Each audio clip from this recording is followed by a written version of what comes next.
ఇప్పుడే జీ5 app download చేయండి. చూడండి మీ ఫేవరెట్ టీవీ షోస్ ఎప్పుడైనా ఎక్కడైనా. ఆపేసిన లాయర్ ప్రాక్టీసు మళ్ళీ మొదలుపెట్టి మీరేం సాధించారు?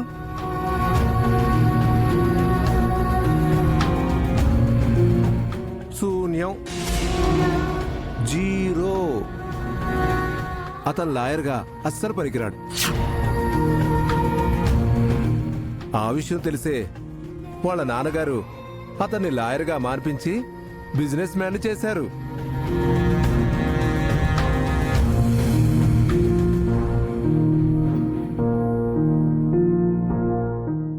వెళ్ళండి.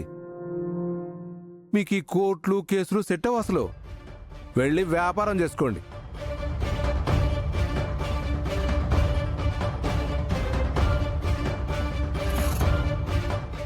లక్కీ పాప మా క్లయింట్కే దక్కుతుంది. రేపు ఈ పాటికి పాపం తీసుకొని పార్వతి వెళ్ళిపోతుంది. రాసి పెట్టుకోండి.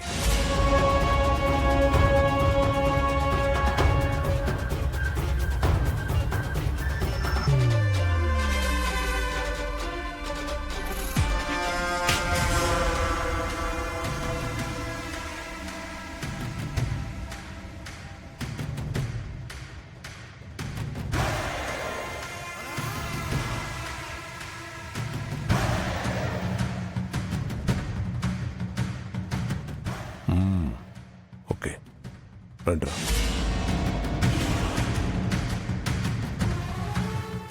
విన్నారు కదా, తీర్పు రేపటికి వాయిదా పడింది. లక్కీ పాప పార్వతి కూతురే అని లాయర్ చాణక్య తేల్చి చెప్పారు. చూస్తూనే ఉండండి నిరంతర వార్తా స్రవంతి, ప్రతి క్షణం క్షణక్షణం లైవ్లో.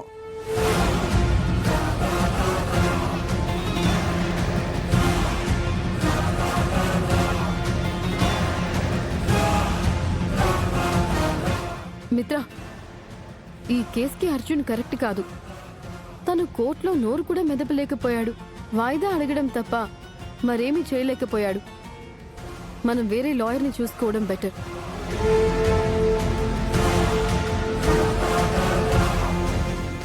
అవును మిత్ర, ఈ కేసుని అర్జున్ వాదిస్తున్నట్టు లక్ష్మి కనీసం ముందు కూడా చెప్పలేదు. సడన్ గా తీసుకొచ్చేసింది. ప్రాక్టీస్ లేని అర్జున్ అసలేం వాదించగలడు? పైగా మన ఒపోనెంట్ లాయర్ చాణక్య ఢిల్లీ నుంచి వచ్చారు. చాలా ఎక్స్పీరియన్స్డ్ కూడా. అలాంటి వాడితో తలపడి అర్జున్ ఈ కేసు గెలవటం అంటే ఇంపాసిబుల్.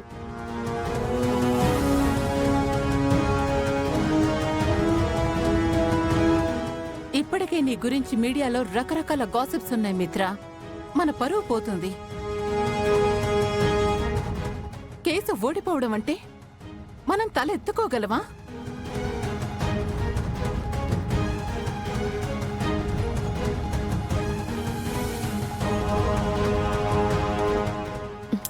ఆంటీ, పరువు సంగతి తర్వాత. లక్కీ దూరం అయితే నువ్వు తట్టుకోగలవా మిత్ర?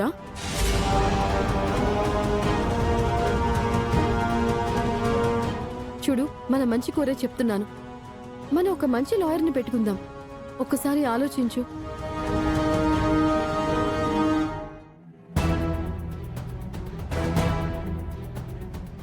ఆంటీ, పదండి.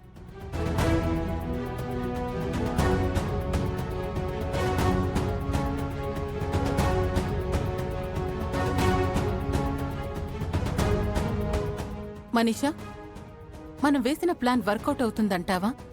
మిత్ర అర్జున్ని తప్పించి మన లాయర్ని తీసుకుంటాడంటావా? ఖచ్చితంగా తీసుకుంటాడు. లక్కీని మిస్ అవ్వలేడు కదా. కానీ మనం ఇక్కడ ఒక లాజిక్ ని మిస్ అవుతున్నాం. మనకు కావాల్సింది కేసు ఓడిపోవడం కదా. మిత్ర మంచి లాయర్ని పెట్టుకుంటే కేసు గెలిచి లక్కీని దక్కించుకుంటాడు కదా. కంగారు పడకండి ఆంటీ. ఆ ఢిల్లీ లాయర్ ముందు ఏ లాయరు పనికిరాడు. మీరేం వరీ అవ్వకండి. అయినా ఈ కేసులో అర్జున్ ఉంటేనే మనకి టెన్షన్. డాడ్, మీకు తెలిసిన ఒక మంచి లాయర్ని మాట్లాడండి. అర్జున్ ఈ కేసు నుంచి తప్పించేద్దాం. అది కాదు మిత్ర, అర్జున్. ప్లీజ్ డాడ్, నాకు లక్కీ ఇంపార్టెంట్. మనం ఎలాగైనా ఈ కేసు గెలిచి తీరాలి. రేపట్లోగా మంచి లాయర్ని అరేంజ్ చేయండి.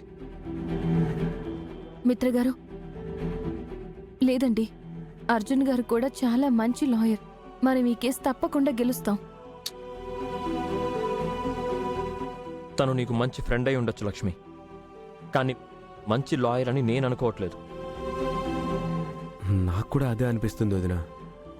అర్జున్ గారు మంచివారే కానీ లాయర్గా తనకి ఎక్స్పీరియన్స్ లేదు. ఒక్కసారి ఆలోచించు. మనకి లక్కీ ముఖ్యం అక్క. కేసు గెలవడానికి అర్జున్ గారి అనుభవం సరిపోదనిపిస్తుంది. ఈ విషయంలో నువ్వే డెసిషన్ తీసుకోవాలమ్మా. ఏం చేసైనా మనం కేసు గెలవాలి. ఓడిపోతే మన పరువు పోతుంది. లక్కీ కూడా దూరం అవుతుంది. లక్కీని మిత్రని దృష్టిలో పెట్టుకుని ఆలోచించమ్మా.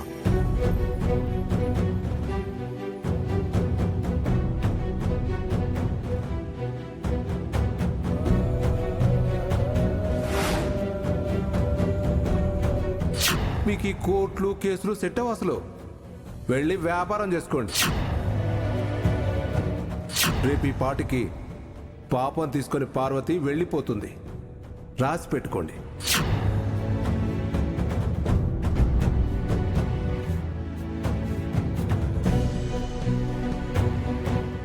ఐఎమ్ సారీ అర్జున్ గారు, నా వల్లే మీకు ఈరోజు ఇంత అవమానం జరిగింది.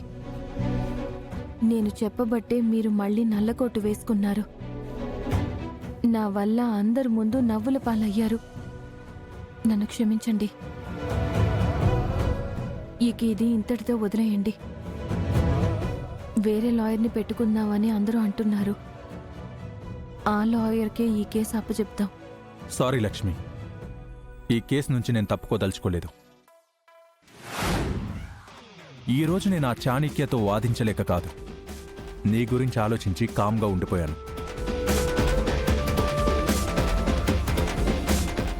నా గురించా? అవును, ఆ చాణక్య ఈ కేసుని పార్వతితో స్టార్ట్ చేశాడు. నిజానికి ఈ కేసు మొదలైంది నీతో. నాతోనా? ఈ కేసుకి నాకు ఏం సంబంధం అర్జున్ గారు? సంబంధం ఉంది. ఈ కేసు మొదలైంది మున్నార్లో. లక్కీ పుట్టింది అక్కడే, జున్ను పుట్టింది కూడా అక్కడే. అప్పుడు నువ్వు కూడా అక్కడే ఉన్నావు, భాస్కర్ ఇంట్లో ఉన్నావు. నిన్ను హాస్పిటల్కి తీసుకువెళ్ళింది మిత్ర. ఈ విషయాలన్నీ బయటికి రావాలి. కానీ కోర్టులో అవన్నీ చెప్తే నువ్వు మిత్ర దృష్టిలో మరింత చెడవుతావు. అందుకే నేను ఆగిపోయాను. నేను మున్నార్లో ఉండడానికి లక్కీ పుట్టుకకు సంబంధం ఏంటి అర్జున్ గారు? అది నాకొదిలే, నేను చూసుకుంటాను. జీ5 యాప్ డౌన్లోడ్ చేసి అన్ని ఎపిసోడ్స్ పూర్తి ఉచితంగా చూడండి.